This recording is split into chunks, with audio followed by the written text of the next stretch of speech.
historical serie campaign? I think one thing na bago na experience ko kay Barbie, yung last scene natin dun sa I love you yata ako. Yun. Diba?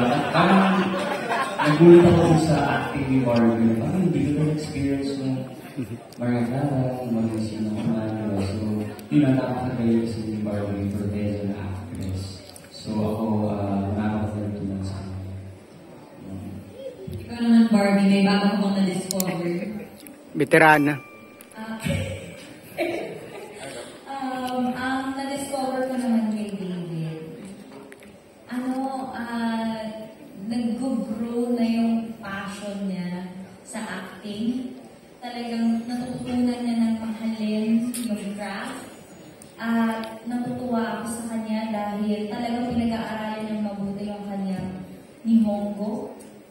Kasi kahit yung Japanese na language, kahit konti lang, kahit yung pagkatagalog niya kasi, hapon pa rin, diba? So, mahirap talaga yung character niya. Tapos, tama nga, ang dami niyang internal conflicts, ganyan. Tapos, natutuwa ako sa tuwing mag-excite na kami kasi nakikita ko yun. Tapos, ang kaibahan naman ni Hiroshi sa ibang naging characters niya, mas reserved kasi si Hiroshi. Kasi ang mga Japanese mas reserved, mas hindi mo alam kung anong nararamdaman nila, ganyan. Oo, sushi-sushi lang. Ano sushi-sushi lang? Hindi!